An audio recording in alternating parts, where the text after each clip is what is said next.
से सूत ऋषि से पूछते हैं कि हे ऋषि, आप हमको यह बतलाएं कि भगवान किसको मिलते हैं? क्या भगवान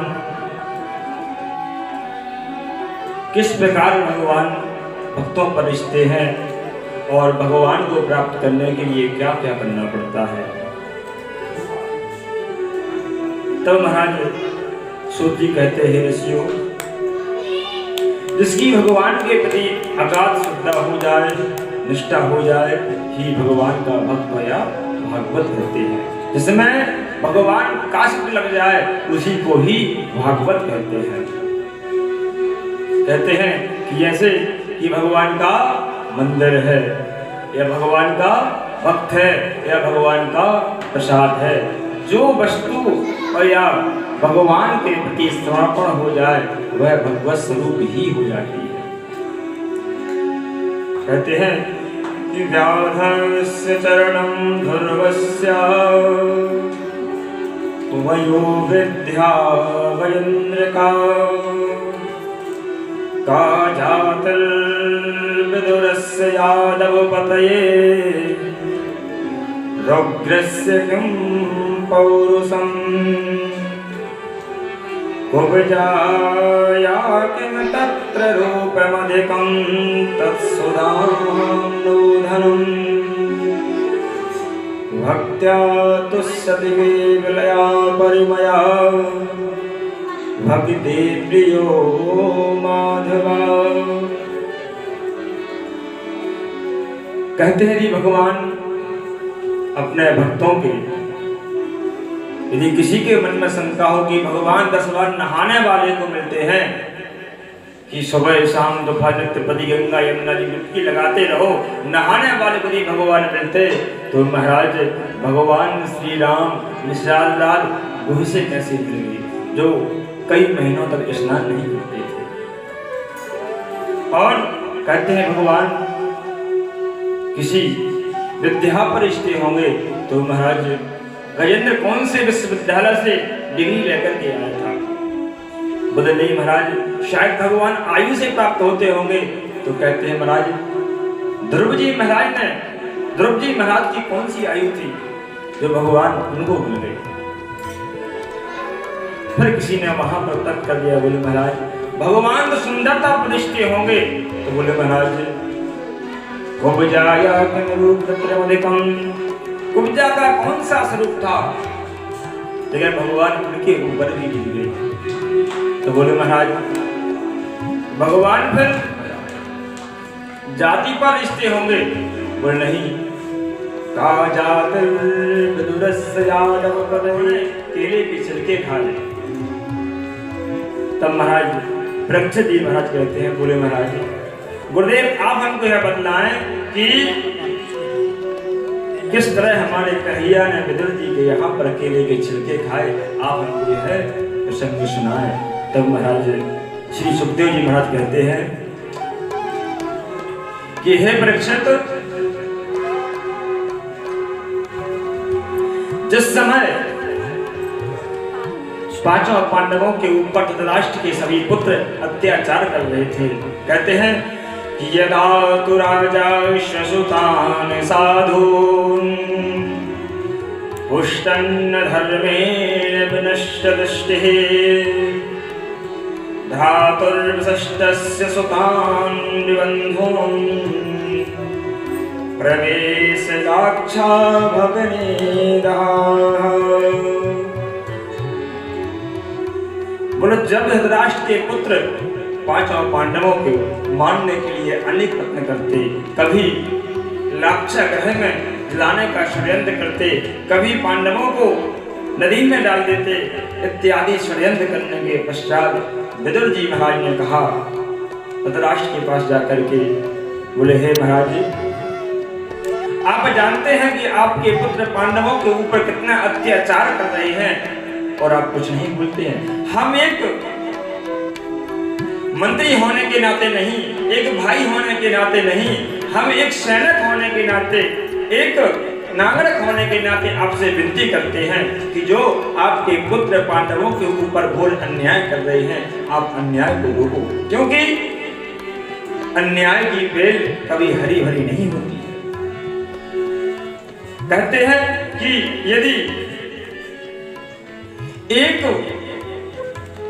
जिला के कारण पूरा देश सुरक्षित रहता है तो उस जिला को त्याग देना चाहिए। यदि एक ग्राम के कारण पूरा देश या जिला सुरक्षित रहता है उस ग्राम को त्याग देना चाहिए। या फिर कहते हैं कि यदि एक आदमी के त्यागने से भी पूरा ग्राम सुरक्षित रहता है तो साफ उस आदमी को त्याग देना चाहिए। तो वैसे ही आपका पुत्र दुर्योधन जो अन्याय कर रहा है इसको आप त्याग दो, अन्यथा यह आपके पूरे वंश को निर्वंश कर देगा। जब इस तरह महाराज विदुर जी महाराज धृतराष्ट्र को समझा रहे थे, बात कर रहे थे, उसी समय दुर्योधन का आगमन हो गया। दुर्योधन कहते हैं कि अरे पागल विदुर, तुम मेरे खिलाफ ही मेरे पिताजी को भड़का रहा है, तुमको शर्म नहीं आती है? तुमको हमारे ही कारण महामंत्री का पद मिला है, जाओ आज से हम तुमको महामंत्री पद से निकालते हैं। कहते हैं महाराज उसी समय विदुर जी ने राज को छोड़ करके कदली वन में जाकर के एक पर्णकुटी बनाई। दोनों प्राणी पति और पत्नी विदुर और विदुरानी वहां पर निवास करने लगे। कालांतर में होता क्या है कि यहाँ पर पांडवों को 12 वर्ष का वनवास, 1 वर्ष का अज्ञातवास होता है और धर्मराज के कहने पर भगवान श्री कृष्ण उनके दूत बनकर के हस्तिनापुर में आते हैं। जब हस्तिनापुर में आते हैं इतनी खबर दुर्योधन को मिली तो महाराज दुर्योधन ने कृष्ण के स्वागत के लिए बहुत सारी तैयारियां की। जगह जगह पर तोरण द्वार बनवाए, बंधन मारे, कलश इत्यादि नाना प्रकार की सजावट करवाई। और यह खबर विदुर जी के कानों तक पहुंची तो विदुर जी से रहा नहीं गया। विदुर जी हस्तिनापुर की सजावट देखने के लिए वहां पहुंचते हैं। जब सजावट देख करके पुनः अपनी पर्णकुटी में आते हैं तो कहते हैं अपनी पत्नी मृदुला से, कहते हैं देवी आज हस्तिनापुर इतना सुंदर सज रहा है कि उसकी व्याख्या नहीं की जा सकती है। जिस तरह की नई नवेली दुल्हन सज करके आती है अपने मायके से, वैसे ही आज हस्तिनापुर नहरी सजी हुई है। तब विदुरानी ने पूछा, बोले स्वामी किस कारण पर हस्तिनापुर इतनी सुंदर सजी है? बोले महाराज, कहते हैं कि हे देवी आज हमारे श्याम सुंदर श्री कृष्ण द्वारका से आ रहे हैं दुर्योधन से मैत्री करने के लिए, पांडवों का राज्य मांगने के लिए, और इसीलिए उनके पास वो आ रहे हैं। तब कहते हैं कि वहां पर भगवान श्री कृष्ण अपने रथ पर आरूढ़ होकर के आए और यहाँ पर दुर्योधन कपटपूर्ण मैत्री करने के लिए तैयार होता है, उद्यत होता है। तो यहाँ पर भगवान श्री कृष्ण सबसे मिलने के लिए उद्यत होते हैं। उसी भीड़ में श्री विदुर जी महाराज खड़े हुए हैं। विदुरानी कहती हैं कि बोले हे विदुर जी, आप महामंत्री नहीं हैं, आप मंत्री नहीं हैं, फिर भी आप कन्हैया से मिलने के लिए उद्यत हो रहे हैं। तो बोले कुछ नहीं देवी, यदि हमारे श्याम सुंदर हमको ना देखें तो कोई बात नहीं है, यदि हम उनको एक बार अपनी आंखों से निहाल लें हमारा जीवन ही धन्य हो जाएगा। इस भाव से दोनों विदुर और विदुरानी हस्तिनापुर में गए और लाखों की संख्या में वहां पर भीड़ में दोनों खड़े हो गए और जाकर के भगवान श्री कृष्ण मणिमय दिव्य सिंहासन पर विराजमान हुए। वहां पर भीष्म पितामह, गुरुद्रोण और कृपाचार्य इत्यादि सभी लोग विराजमान थे और यहाँ पर कन्हैया ने जाकर सबको प्रणाम किया और सबका सम्मान किया और फिर जाकर के उनसे वार्तालाप की। तो महाराज दुर्योधन कहते हैं, बोले हे कन्हैया, आप हस्तिनापुर में आए, आपका स्वागत है, लेकिन आपका आने का कारण अभी भी अज्ञात है, आप यहाँ पर क्यों आए हैं? तब भगवान श्री कृष्ण कहते हैं, बोले हे दुर्योधन, आपको मैंने कभी भी दुर्योधन नहीं कहा है, तुम्हारा नाम तो है सुयोधन। कहते हैं कि आप जानते हो, भगवान श्री कृष्ण कहते हैं कि हे दुर्योधन, तुम जानते हो कि पांडव आपके कौन हैं? बोले सगे चाचा ताऊ के लड़के हैं। बोले हाँ जी। बोले इस दस्ते से वो आपके भाई हुए? बोले जी हाँ। तो बोले आधे राज्य में उनका अधिकार हुआ कि नहीं? बोले साहब बिल्कुल नहीं। बोले क्यों? बोले हे केशव, सूचक द्रेव नहीं दस्यामी बिना युद्धे न केशवा, सुई की नोक की बराबर दी मैं उसको जमीन नहीं दूंगा। बोले क्यों? जब तक उनमें उनके बाजियों में हिम्मत है वो युद्ध कर लें। सूचक द्रेव नहीं दस्यामी बिना युद्धे न केशवा, मैं बिना युद्ध को उनके एक सुई की नोक के बराबर जमीन नहीं दूंगा। जब मैं इस तरह कहा तो भगवान श्री कृष्ण कहते हैं, बोले हे दुर्योधन, तुम जानते हो युद्ध के क्या परिणाम होते हैं? युद्ध में आपने बचपन में सुना होगा कि क्या युद्ध की भीषण परिणाम होते हैं। हजारों बच्चे अनाथ हो जाती हैं, स्त्रियां विधवा हो जाती हैं और कुल कलंकित हो जाता है। युद्ध के बहुत भीषण परिणाम होते हैं। दुर्योधन, अपनी हट को तुम छोड़ दो, अन्यथा तुम्हारा कुरुवंश का विनष्ट हो जाएगा। भगवान श्री कृष्ण के लाख समझाने के बावजूद भी दुर्योधन नहीं माना, क्योंकि कहते हैं कि भगवान श्री कृष्ण स्वयं चाहते थे युद्ध हो, लेकिन फिर भी भगवान ने उस युद्ध को टालने का प्रयास किया। यहाँ पर जब दुर्योधन नहीं माना और दुर्योधन ने कहा, कन्हैया आप जानते हो कि मैं शुरू से ही मूढ़ हटका हूँ, क्योंकि शास्त्र कहते हैं कि मूर्ख और संत दोनों ही फूंकने से बचते हैं। जब तक आप शब्द को फूंकोगे नहीं तो वो बजेगा नहीं, और मूर्ख को जब तक आप कानों से सलाह नहीं दोगे, कानों से नहीं फूंकोगे, जब तक उसकी बोलती चालू नहीं होगी। तो यहाँ पर जो दुर्योधन के मामा जी थे, क्या नाम था? शकुनी। इन्होंने महाराज धृतराष्ट्र की बुद्धि को भी विकृत कर दिया था। भगवान ने उनकी जो आंखें दी वो दो आंखें दी नहीं थी, जो अंतःकरण के चक्षु थे वो भी दुर्योधन के मामा शकुनी ने, उनके साले साहब ने बुद्धि को विकृत कर दिया था। और दुर्योधन के भी ऊपर उनका बहुत प्रभाव था। जो शकुनी मामा कहा करते थे वही दुर्योधन कहा करते थे। इसलिए कहते हैं संत और मूर्ख दोनों एक होते हैं। बोलो जय श्री कृष्ण। अब महाराज इस तरह कहा, दुर्योधन ने कहा कि हे कन्हैया, सब बातों को छोड़ो और युद्ध होगा तो होने दो। सबसे पहले आप हमारे रिश्तेदार हैं, भाई हैं, तो आप चलो। आपकी बुआ गांधारी ने आपके लिए 56 भोग बनाए हैं और आप चल करके 56 भोग को पाइए। तब हमारे श्याम सुंदर श्री बांके बिहारी कहते हैं, बोले हे दुर्योधन, भोजन तो दो परिस्थिति में होता है। बोले पहले खिलाने वाले के मन में श्रद्धा हो और दूसरी खाने वाले के मन में खाने वाले को भूख हो। बोले ना आपके मन में श्रद्धा है ना हमको भूख है तो भोजन नहीं हो सकता। बोले आज तो हमारा निमंत्रण विदुर जी के यहाँ पर है।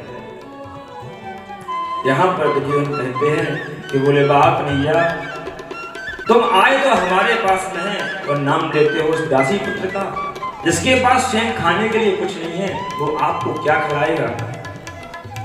बोले कुछ भी हो महाराज। जब वो हस्तिनापुर आपके यहाँ पर आने के पहले हमारे पास गए थे तो उन्होंने कहा था कि जब कभी भी आपका आगमन हस्तिनापुर में हो तो आप हमारे घर में प्रसाद पाएंगे। तो दुर्योधन, यदि हम हस्तिनापुर में आए हैं तो हमारा प्रसाद विदुर जी के यहाँ पर ही हम पाएंगे, विदुर जी के यहाँ पर ही भोजन की प्रसादी पाएंगे। उसी सभा में विदुर जी महाराज खड़े हुए थे। विदुर जी ने कहा, बोले हे भगवान, मैंने जाते कब कह रही, मैंने तो इससे कहा नहीं था, लेकिन हमारे कन्हैया कह रहे हैं कि हम विदुर जी के यहाँ पर भोजन पाएंगे, तो निश्चित ही कन्हैया हमारे घर में आएंगे।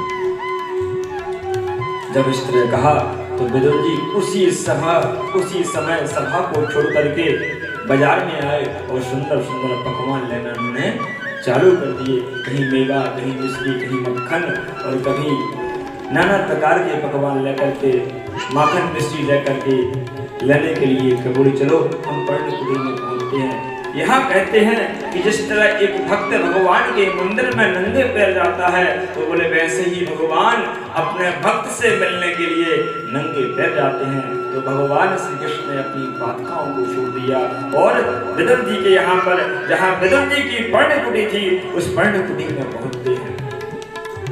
और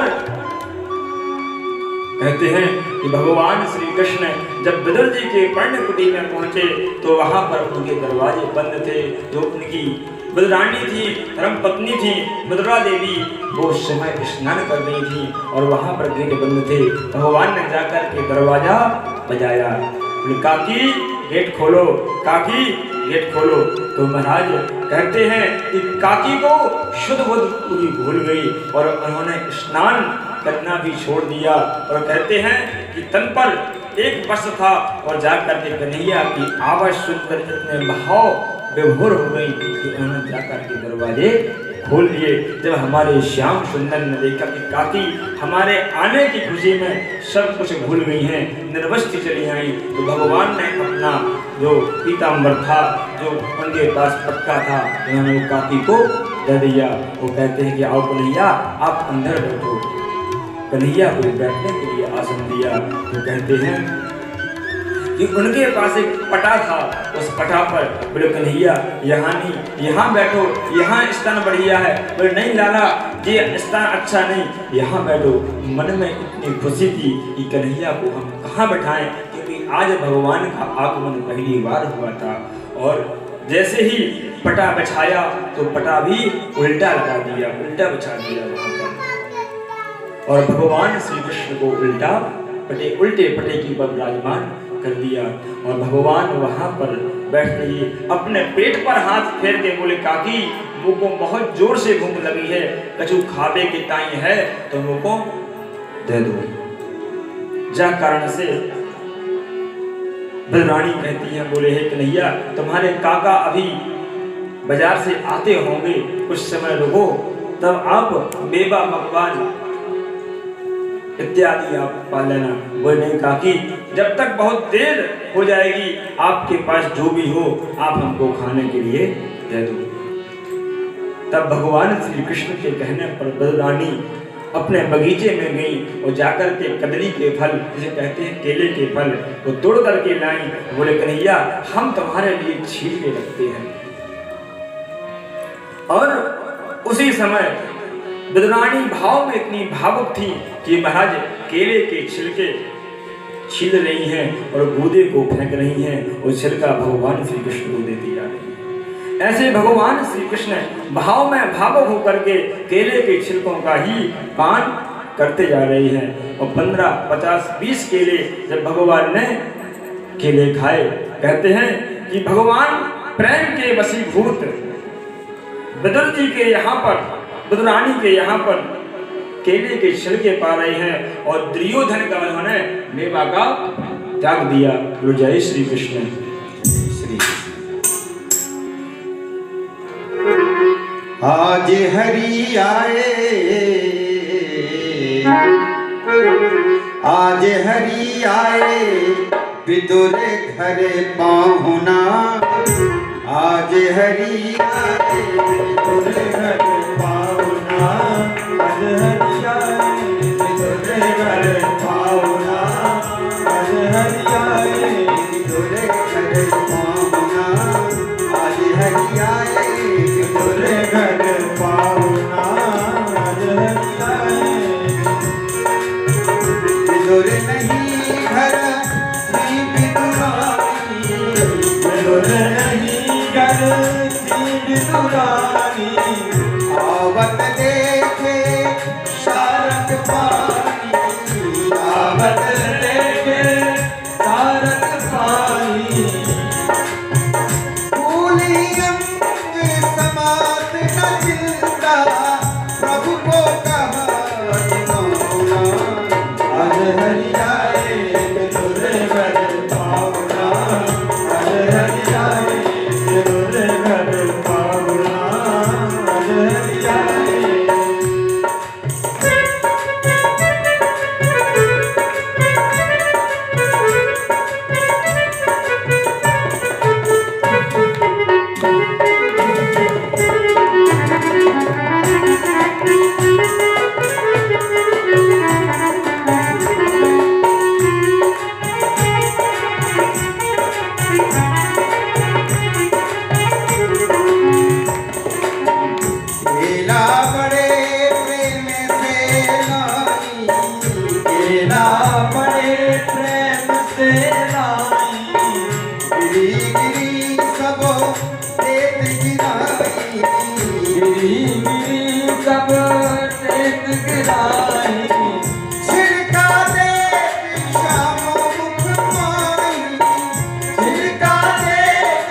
श्याम मुख माही लागे परम सुहावना आज हरि आए विदुर घर पावना आज हरि आए विदुर घर पावना आज हरि आए।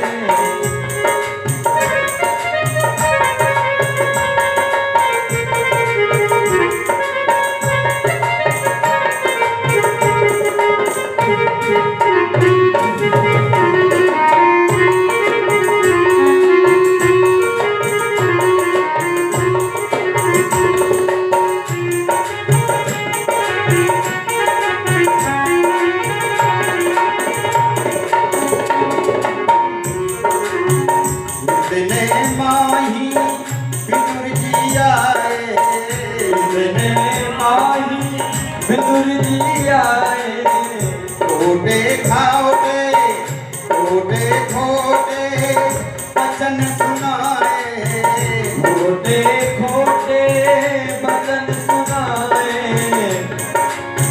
छिलका छिलका कृष्ण को खिलाए छिलका छिलका कृष्ण को खिलाए कहाँ गवाई तुम्हें भावना आज हरि आए विदुर घर पावना आज हरि आए विदुर घर पावना आज हरि आए। जय हो। जय श्री राम।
बदरानी भगवान श्री कृष्ण को केले के छिलके खा रही थी, उसी समय बदर जी का आगमन होता है। बदर जी कहते बोले अजी सुनती हो? बोले देवी कहाँ हो, सुनती हो? बोले हाँ महाराज क्या बात है? बोले सुनो हमारे श्याम सुंदर आने वाले हैं, उनके लिए हम कुछ मेला मछली लेकर के आए हैं, आप उनको पकवान खिलाना। तो बोले खिलाना?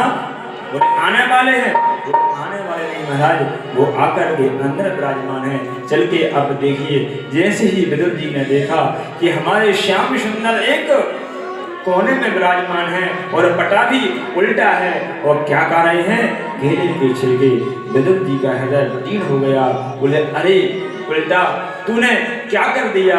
हमारे श्याम सुंदर श्री कन्हैया आज पहली बार इस गरीब की कुटिया में आए हैं, तूने भी बिठारा तो कोने में और पटा भी दिया, आसन भी दिया, वो भी उल्टा लगा दिया। चल इतना भी ठीक है। भगवान को तुमने भोग लगाया तो भोग भी लगाया छिलकाओं का, क्योंकि बूंदे वहां पड़े हुए हैं और भगवान श्री कृष्ण भाव में भावक होकर के केले की छिलकाओं का पान कर रहे हैं। क्योंकि भगवान कहते हैं कि भाव काहू में भाव ही बस सार है, भाव से भजता मुझे भव से तेरा पार है। जब भगवान का आना बदल जी ने हाथ पकड़ा लो कन्हैया ज्यादा खा लोगे तो आपका पेट खराब हो जाएगा, पेट में दर्द हो जाएगा।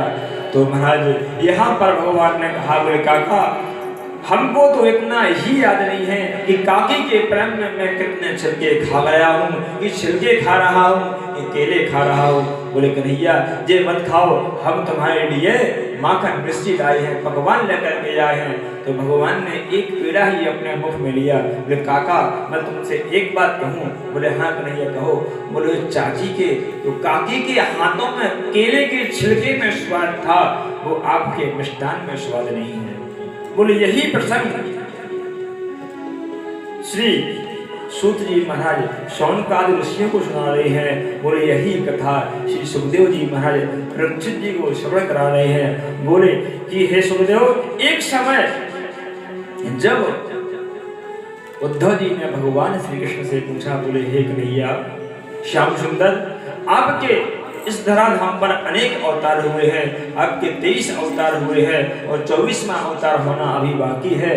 वो 23 अवतारों में जो आपने प्रसाद पाया है, जहाँ जहाँ भी आपने प्रसाद पाया है तो आपको सबसे अच्छा प्रसाद कहाँ मिला और किस अवतार में मिला?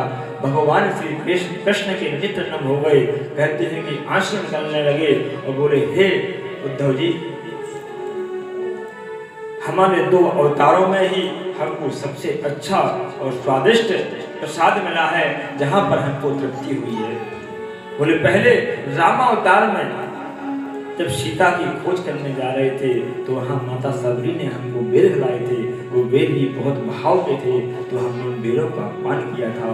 वो दूसरा कृष्ण अवतार में बिदुर और बिदुरानी के यहाँ पर हमने केले के छिलके खाए, उनके अलावा लोग हमको 56 भोग भी लगाते हैं, मैं उनको स्वीकार तो करता हूँ, लेकिन जो भाव के द्वारा उन लोगों ने हमको श्रवण कराए थे आज तक मैंने ऐसा भाव कभी भी नहीं देखा। और कहते हैं बोले हे उद्धव अब हम लीला संपन्न करके अपने सुधाम के लिए जा रहे हैं, ये तुम्हारी कभी मुलाकात श्री विदुर जी से हो तो तुम उनसे कह देना कि तुमको श्री कन्हैया श्याम सुंदर याद कर रहे थे। तो यहाँ पर कहते हैं कि विदुर जी महाराज की खोज में उद्धव जी महाराज बद्रिकाश्रम की ओर जा रहे थे। उसी समय विदुर जी महाराज भी वहां से लौट रहे थे। कहते हैं एक है ज्ञानी और दूसरा है निष्ठिक भक्त, यहाँ से दोनों का मिलन होता है, इसमें संवाद इस यहीं से शुभारंभ होता है उद्धव और विदुर का संवाद। जब महाराज उद्धव जी विदुर से मिले और विदुर जी उद्धव जी से मिले तो इन दोनों के नेत्र सजल हो गए, कंठ अवरुद्ध हो गए। क्यों? कहते हैं कि जो भी प्राणी इस दुनिया से जाता है तो परमात्मा को याद करता है, जो प्राणी इस धराधाम से जाता है वो कहता है कि हमको परमात्मा के याद बना रहे, परमात्मा का चिंतन करते रहें। और जब भगवान अपनी संपूर्ण लीला का स्मरण करके इस धराधाम से जा रहे थे उस समय उन्होंने उद्धव जी से कहा, बोले हे उद्धव जब कभी तुमको विदुर जी मिले तो विदुर जी से कहना कि तुमको हम बहुत याद कर रहे थे और उनके हमारी संपूर्ण लीला का श्रवण अवश्य कराना और उनसे कहना यदि ज्यादा श्रवण करने की उत्कंठा है तो तुम मैत्रेय मुनि के पास जाना, मैत्रेय मुनि आपको संपूर्ण लीला का ज्ञान देंगे। तो महाराज यहाँ पर उद्धव जी ने विदुर जी को संपूर्ण बातें भगवान श्री कृष्ण की बाल लीलाएं, चंचल लीलाएं, चपल लीलाओं का श्रवण कराया और कहा कि हे विदुर जी महाराज आप मैत्रेय मुनि के पास जाएं, मैत्रेय मुनि आपको संपूर्ण भगवान की लीला का श्रवण कराएंगे। तो यहाँ पर उद्धव जी के कहने पर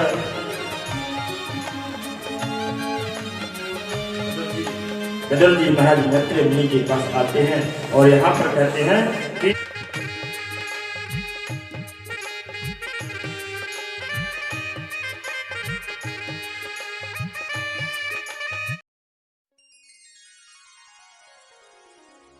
श्री गोपाल सतनाम स्तोत्रम् पार्वत्योवाच कैलासशिखरे रम्ये गौरी प्रच्छति शङ्करम् ब्रह्माण्डाखिलनाथत्वं सृष्टिसंहारकारका त्वमेव पूज्यते लोकैः ब्रह्मा विष्णु सुरादिभिः नित्यं पठति देवेश तस्य स्तोत्रं महेश्वर आचार्य विधिमत्यन्तं ध्यायते मम शङ्कर तत्प्राणे महाप्रज्ञ संशयं सिद्धिशङ्कर श्रीमहादेववाच धन्यासि पुण्यासि पार्वती प्राणवल्लभे राज्यादि राज्यस्य प्रजति वरानने श्रीस्वभावन् महादेवी पुनस्त्वं परिप्रच्छति गोपिनीयं गोपिनीयं गोपिनीयं प्रियन्तता तत्ते चासिद्धिहानि च तस्माद्यज्ञेन गोपयेत् इदं रहस्यं परमं पुरुषार्थप्रदायकं धनरत्नौकमाणिक्यं तुरङ्गमगजादिकं ददाति स्मरणादेव महामोक्षप्रदायकं तत्तेऽहं सम्प्रवक्ष्यामि शृणुष्व वैदप्रिये योऽसौ निरञ्जनो देवश्चित्सुरोऽपि जनार्दना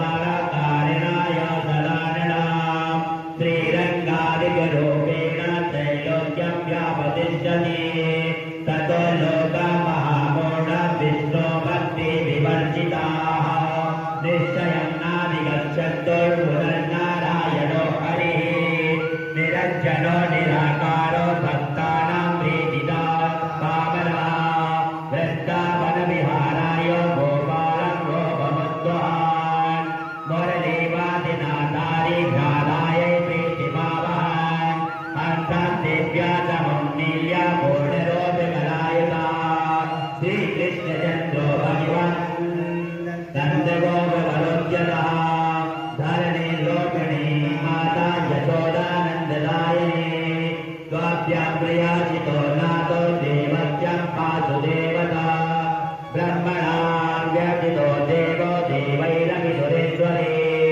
जातो वन्द्यापबन्धोऽपि मुरलीवेदरेचिका तया सार्धं वचाम्यक्त्वा ततो जातो महीतले संसारे सारे सर्वस्वं श्यामलं महदुज्ज्वलम् एतज्ज्योतिरां वेद्यं चिन्तयामि धनादनां गौरतेजो विनायस्तो श्यामतेजा समर्चयेत् जपेद्वादाय देवापि सा भवेत् पादकी शिवे सा ब्रह्मः सुरापि च स्वर्णस्ते च मध्यमा एतैर्दोषै विरक्त्येता तेजो वेदन्महेश्वरी तस्माज्ज्योतिरमुद्वेदा राधामाधवरूपिका तस्मादिदं महादेवी गोपालेनैव वादिता दुर्वाससो मुनिर्मोहो कार्तिक्यं राजमण्डले तथा प्रश्नवती राधा सन्देहं वेदवात्मना निरञ्जना समुत्पन्नं मया देवं जगन्मये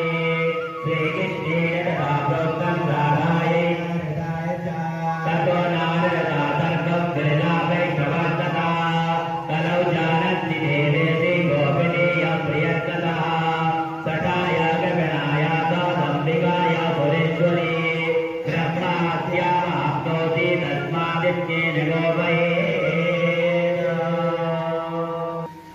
स्तोत्रमन्त्रस्य श्रीनारदऋषि अनुष्टोच्छन्दः श्रीगोपालो देवता कामबीजं मायाशक्तिः चन्द्राकीलिकं श्रीकृष्णचन्द्र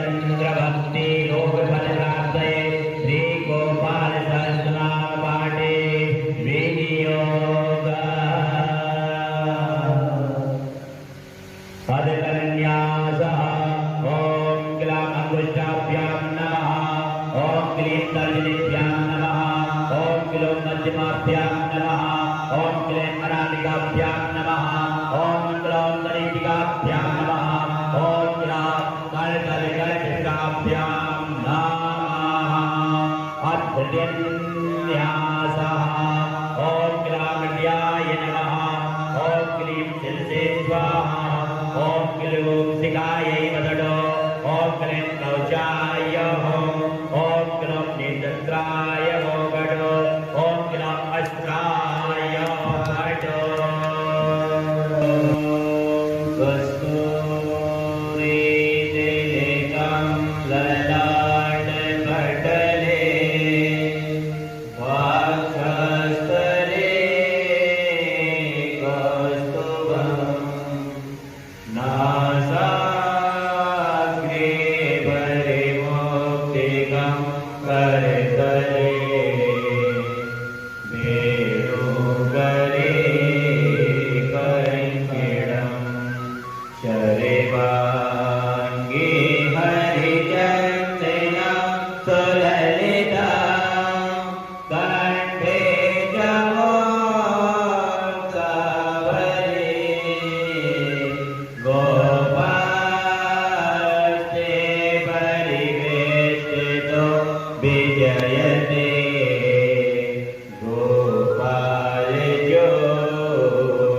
गोपालचूडामणे फुल्लेन्दीवरेकान्तो बिन्दुभदना वरेहावतां सप्रिया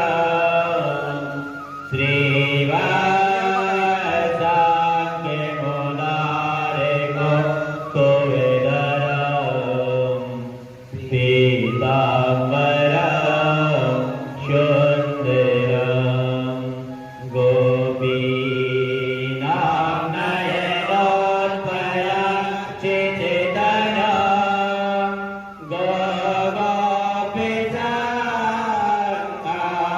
गोपितावृतं गोविन्दं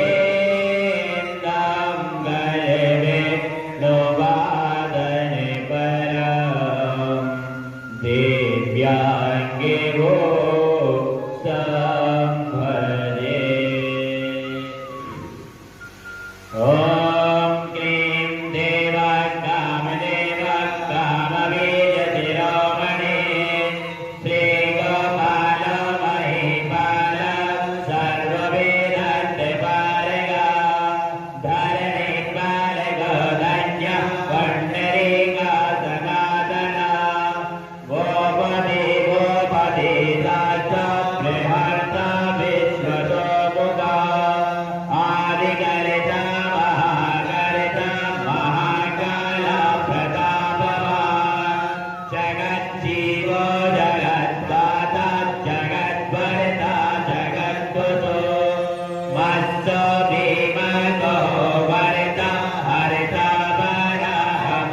वराहमूर्तिमान् नारायणो ऋषिकेशो गोविन्दो गरुडध्वजा गोकुलेन्द्र महाचन्द्र सर्वरि प्रियकारका कमला मुगलो लक्ष पुण्डरीका स्वभावा दुर्वासा कपिलो भौम सिन्धुसागर संगमा गोविन्दो गोपति गोत्र कालिन्दी प्रेम पूरिका गोपस्वामी गोकुलेन्द्र गोवर्धन वरप्रदा नन्दादि गोकुलस्ताता ताता दारिद्र्यभञ्जना सर्वमङ्गलदाता च सर्वकामफलप्रदा आदिकर्ता महीवर्ता सर्वसागर सिन्धुजा गजगामी गजोद्धारी कामी गानकलानिधि पलङ्गरहितश्चन्द्रो बिम्बास्यो बिम्बुसत्तमा बालकार कृपाकार कोकिला सर्वो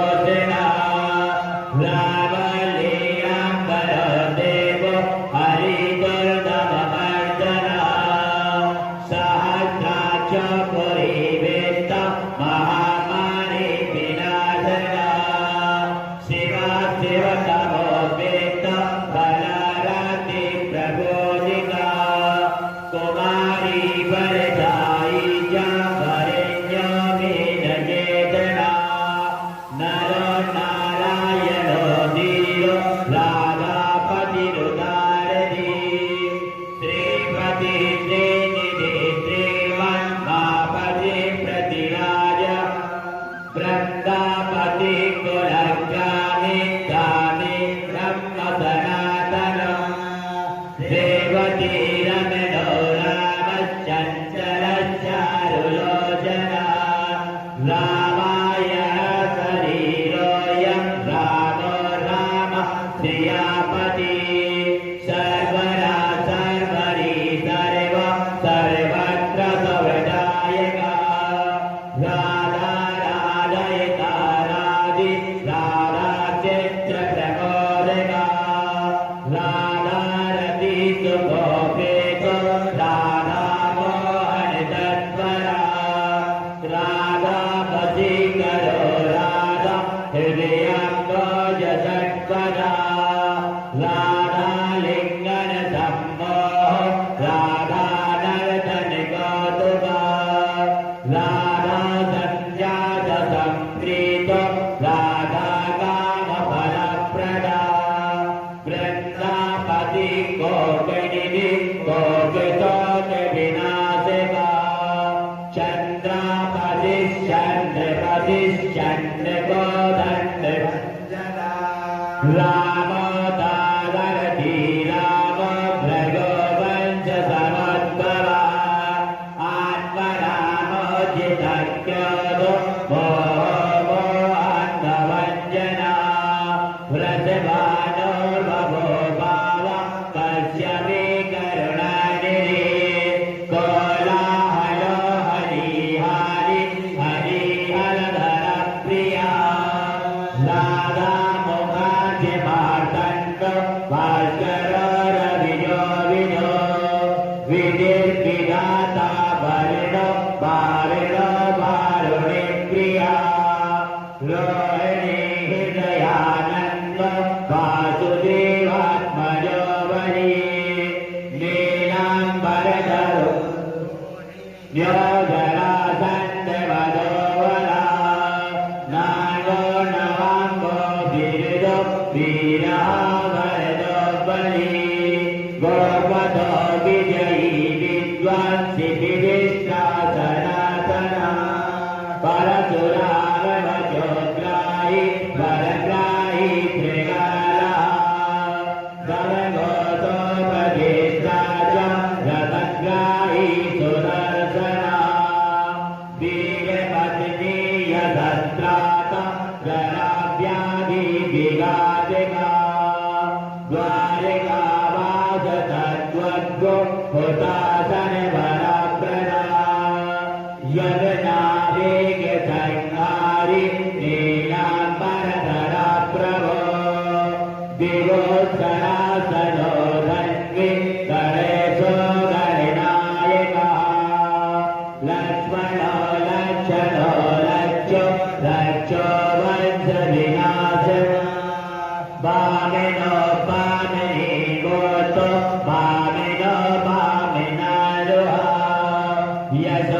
यशोदानन्दना करिता यमलार्जुनमुत्तिरा उलुबली महामानि दामवत्ता वैतमे वर्तानुवारी भगवन् केशवो जलधारिका केशिया मनुहामोरि प्रजासुर विघातिका अगासुर विनाशी च कोटिना मोक्षदायिका कुब्जातिनो जीवगिवन् तञ्चप्रत्योर्महामती अश्वमेधो वाजपेयो गोमेधो नरमेधवान्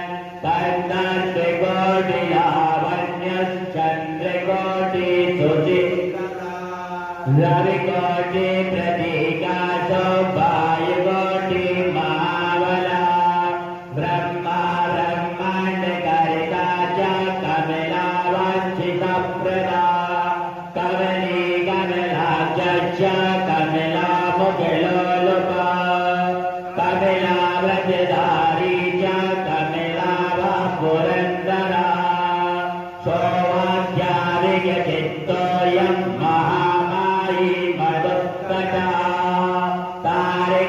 मारीचुरत्राता मारीचक्षो विकारका विश्वामित्रप्रियोदन्तो रामो राजी विलोचना लङ्काधिपत्कुलध्वंसि विभीषणवरप्रदा सीतानन्दकरो रामो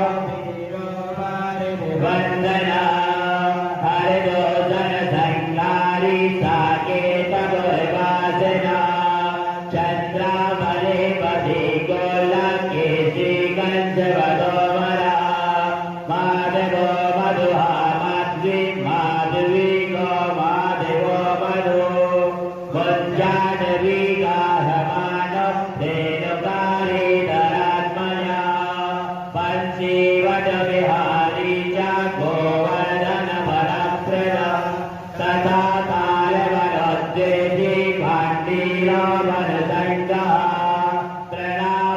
प्रणावर्तिकथाकारी प्रतिभानो सुतापति राधा प्राणसमो राधा पतिनाब्ज मधुव्रता गोपीरञ्जन देवज्ञो लीलाकमलपूर्णा क्रीडाकमलचन्दो गोपिका प्रीतिरञ्जना रञ्जको रञ्जनो रङ्गो रङ्गी रङ्गमयेनो कामा कामारिवर्तोऽयं पुराणपुरुषा कविः नारायणो देवलो भीमो बालो बालमुखम्बुजा अम्बुजो ब्रह्मसाक्षी च योगी दत्तावरो मुनिः ऋषिवा पार्वता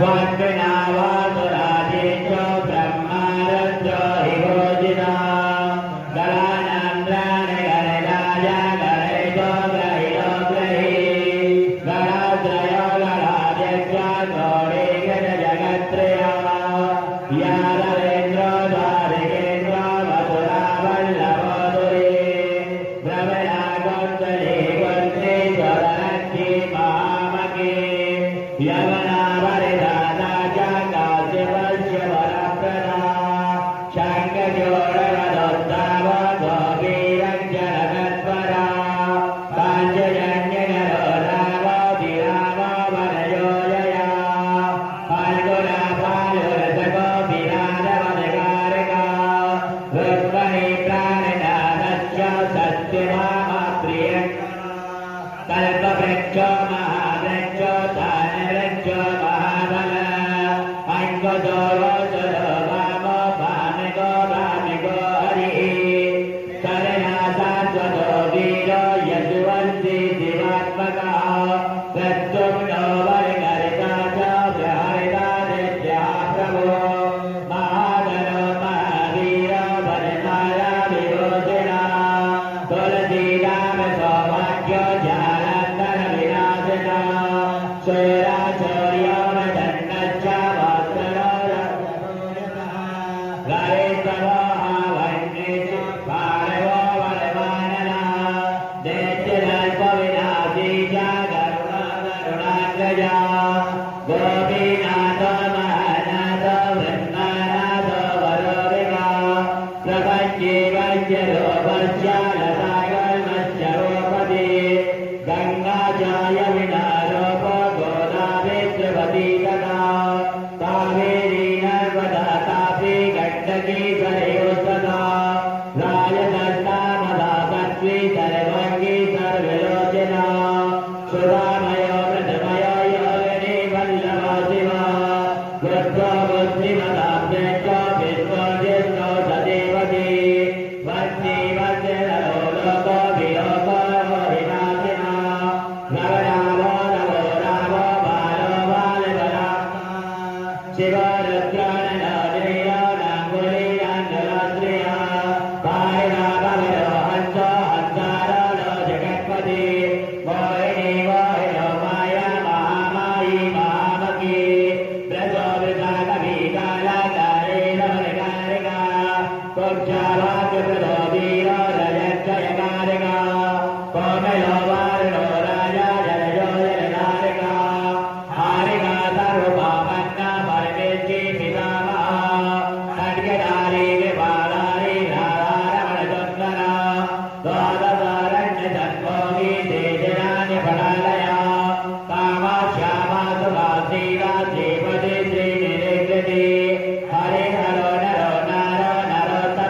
प्रिया गोपाली चित्रारता जागरता संसारिता आदिदेव महादेव गौरी शारद माधव विदुरदाता दाता गौरपरायण गोलक्ष्मीजा हयन्ती गोवाणिनारे पराद्रिया वनं वने वनादित्य महावैद्य महामुनि गोवर्धनो वर्धनीय वर्धनी वर्धना प्रिया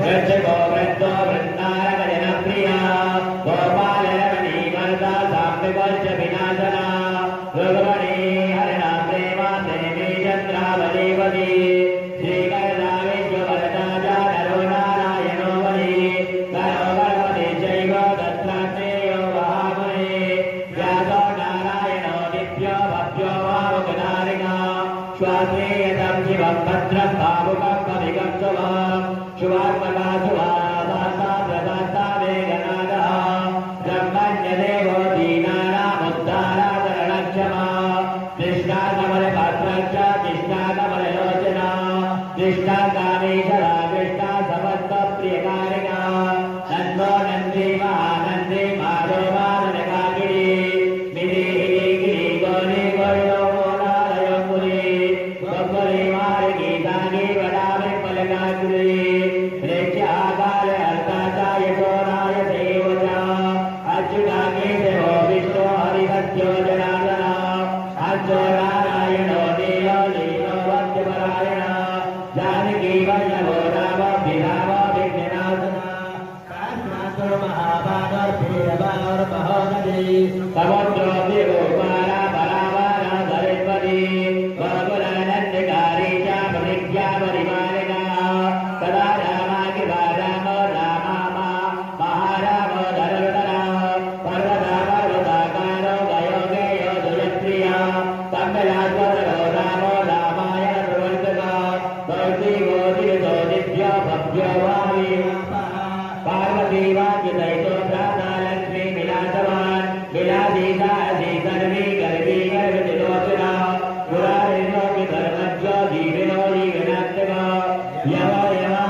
देवो विधानाच्चो लक्ष्मीवाचवलक्षणः वीरवच्चाचवरमाहो चतुर्मो देशविक्रमः करङ्करहितादत्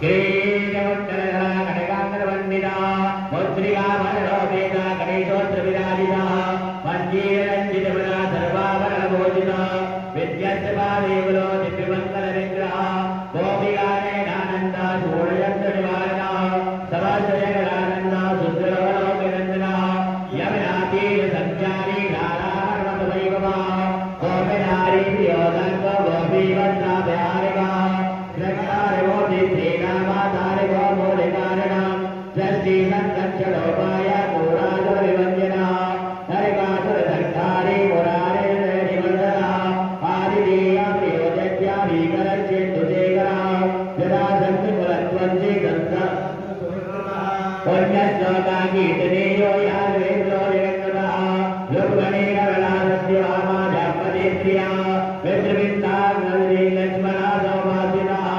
सुराकरकुलेजारोरन्तप्रवरविक्रमः सर्वसौभाग्यसम्पन्नो द्वारिकायामुपस्थितः भद्रासूर्यसुरानाथो नीलामानसविग्रहः सहस्रतोरसत्रीस्वभोगमोक्षैकदायकः वेदान्तवेद्यो संवेद्यो वेद्यो ब्रह्माण्डनायकः गोवर्धनरवनाथा सर्वैर्वलयापनः मूर्तिमान्तरभूतात्मा आत्मत्राणपरायणः सर्वज्ञ सर्वधर्मः सर्वशास्त्रविशारदः सर्वैश्वरी सम्पन्ना पूर्णिकामोदरन्तरः महानुभावः कैवल्यानायको लोकनायकः आदिमध्यान्तरहिता शुद्धितात्विकविग्रहः अध्वानात्मस्तात्मा शरणागतवत्सलः उत्पत्तिसंहारकारणं सर्वकारणं गम्भीराधरभावज्ञा सच्चिदानन्दो विश्वक्सेना सत्यसन्ता सत्यवादसत्यविक्रमः सत्यप्रदा सत्यरणा सर्वधर्मपरायणः आपन्नादिवसमनो द्रौपदीमानरक्षिका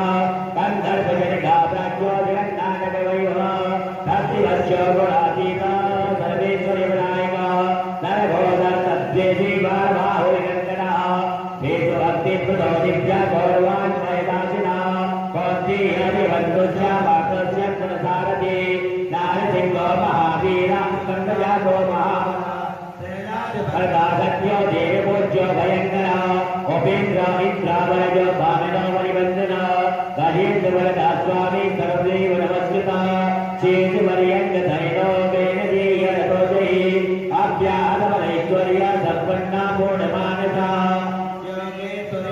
साक्षी क्षेत्रज्ञो ज्ञानदायकः योगी हृत्पङ्कयावासो योगिमाया समन्वितः नादेन्द्रो कलातीतः चतुर्वर्गफलप्रदः कुसुमनामार्गसञ्चारी देहस्यान्तरसंस्थितः देहीन्द्रियमनः साक्षी चेता प्रसारितः सूक्ष्मो सर्वगतो देहि ज्ञानदर्पणगोचरः स्वस्यात्मको यत्ता कुण्डलीको वादितः ब्रह्मण्या सर्वधर्मज्ञा शान्तो तत्तो गतक्रमः श्रीनिवासासुदानन्दो विश्वमूर्तिमः सहस्रदीर्घा पुरदा सहस्राक्षा सहस्रपात् सहस्रो नानाना सहस्रप्रणरारुणः सहस्रतरभावज्ञो गोपिका प्राणवल्लभः नित्योत्सवो